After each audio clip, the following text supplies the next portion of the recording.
বিরতির পর আবারও স্বাগত সংবাদে। আবারও চাপে শিক্ষকরা। এবার প্রাথমিকের 32,000 চাকুরি বাতিলের শুনানি শুরু হয়েছে কলকাতা হাইকোর্টে। কলকাতা হাইকোর্টের সিঙ্গেল বেঞ্চ 32,000 প্রাথমিক শিক্ষক শিক্ষিকার চাকুরি বাতিল করে দিয়েছিল।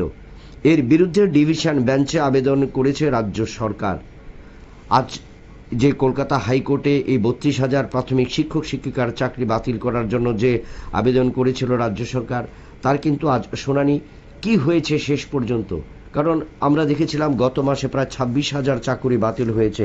এবার তার উপর কিন্তু আরেকটা যে 32,000 চাকুরি বাতিলের শুনানি, হাইকোর্ট থেকে কি উঠে এলো আমরা জানবো। রয়েছেন আমাদের প্রতিনিধি রাজীব দত্ত। রাজীববাবু, কি জানা যাচ্ছে যে 32,000 চাকরির যে রায়, সেই সম্পর্কে কলকাতা হাইকোর্ট শেষ পর্যন্ত কি জানালো? দেখুন, প্রথমেই বলি যে 2014 সালে যে প্রাথমিক শিক্ষক নিয়োগ হয়েছিল এবং সেটা প্রায় 43,000 শিক্ষক নিয়োগ হয়েছিল এবং সেই শিক্ষক নিয়োগে কিন্তু দুর্নীতি হয়েছিল এমন অভিযোগ কিন্তু উঠেছে এবং সেই অভিযোগের পরিপ্রেক্ষিতে কলকাতা হাইকোর্টের সিঙ্গেল বেঞ্চ 32,000 এর চাকরি বাতিল করে দেয়। অর্থাৎ মোট 43,000 থেকে 32,000 এর চাকরি বাতিল করে দেওয়া হয় এবং সেটা করেছিলেন তৎকালীন কলকাতা হাইকোর্টের বিচারপতি জাস্টিস অভিজিৎ গঙ্গোপাধ্যায়। তিনি যে এই 32,000 নিয়োগের ক্ষেত্রে দেখা গেছে যে সেখানে কেউ পরীক্ষা দেয়নি, ওএমআর সিট ফাঁকা, অর্থাৎ তাদের চাকরি বাতিল করে দেওয়া হয়েছিল। এই নিয়ে রাজ্য সরকারের তরফ থেকে ডিভিশন বেঞ্চে আবেদন করা হয়েছিল। ডিভিশন বেঞ্চে প্রথম মামলাটি উঠেছিল জাস্টিস সৌমেন সেনের ডিভিশন বেঞ্চ এবং গত 7ই এপ্রিল শুনানি ছিল। তিনি সেই শুনানি করেননি, তিনি ব্যক্তিগত কারণ দেখিয়ে মামলাটি ছেড়ে দেন। আজকে বিচারপতি তপব্রত চক্রবর্তী ও বিচারপতি ঋতব্রত কুমার মিত্রের বেঞ্চে এই মামলার শুনানি হয় এবং শুনানি চলাকালীন আজকে শুনানি শুরু হলো। এই মামলাটির মানে প্রথম দিনের শুনানি হলো।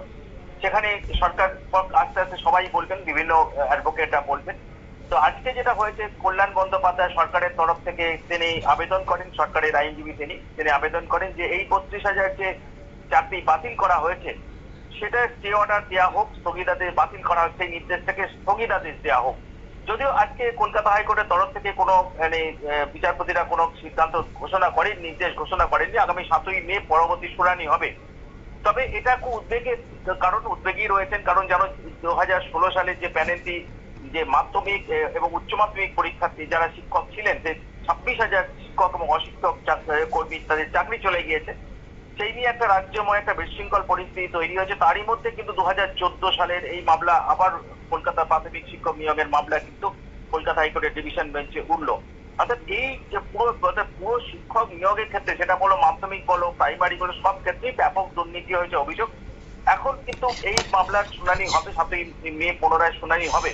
কিন্তু দেখো যে এই যে চাকরিগুলো চলে গেছে, 26,000 চাকরি চলে গেল এবং জানো সেটা পরিপ্রেক্ষিতে সুপ্রিম কোর্ট নির্দেশ দিয়েছে যে আপাতত যারা চাকরি শিক্ষক হিসেবে কাজ করছিলেন মাধ্যমিক এবং উচ্চ মাধ্যমিক স্কুলে, তারা ডিসেম্বর পর্যন্ত কাজ করতে পারবেন, ততদিনে রিক্রুটমেন্ট করতে হবে। কিন্তু প্রাইমারির ক্ষেত্রে কিন্তু 2014 32,000 চাকরি এখনো পর্যন্ত চলে গিয়েছে। যদিও সেই বিষয়টা নির্দেশটাকে বাতিলের আবেদন করা হয়েছে, যদিও এখনো তাদের কিন্তু স্থগিতাদেশ দেওয়া হয়েছে, কিন্তু এটাও কিন্তু একটা যথেষ্ট উদ্বেগের যে 43,000-এর মধ্যে 32,000 চাকরি ইতিমধ্যেই প্রাইমারিতে বাতিল করে দেওয়া হয়েছে। অর্থাৎ এটা তাই সকলের নজর ছিল আজকে এই কলকাতা হাইকোর্টের বিচারপতি তপব্রত চক্রবর্তীর বেঞ্চ কি সিদ্ধান্ত নেয়, কি মন্তব্য করেন বা এই নিয়ে কোনো নির্দেশ দেয় কিনা।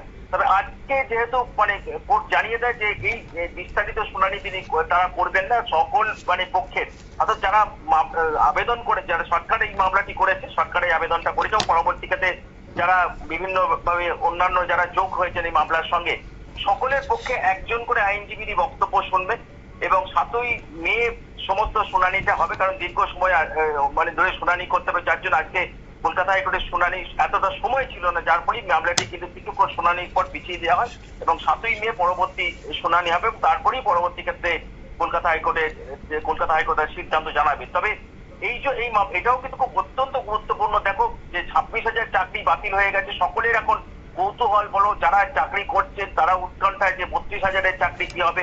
কারণ এখানেও কিন্তু ব্যাপক দুর্নীতির অভিযোগ তৎকালীন বিচারপতি জাস্টিস অভিজিৎ গঙ্গোপাধ্যায় তিনি করেছেন। এই যে 26,000-এর চাকরি যেটা বাতিল করেছে সুপ্রিম কোর্ট, সেই চাকরি কিন্তু বাতিল প্রথম করেছিলেন কিন্তু জাস্টিস অভিজিৎ গঙ্গোপাধ্যায়। তাদের অনেকেরই আশঙ্কা যে 32,000-এর চাকরি, যেটা পরবর্তী ক্ষেত্রে ডিভিশন বেঞ্চ 26,000-এর চাকরি যে বাতিলটা বহাল রাখে এবং সেটা সুপ্রিম কোর্টও বহাল রাখে, একইভাবে 32,000-এরও কিন্তু ডিভিশন বেঞ্চে উঠেছে।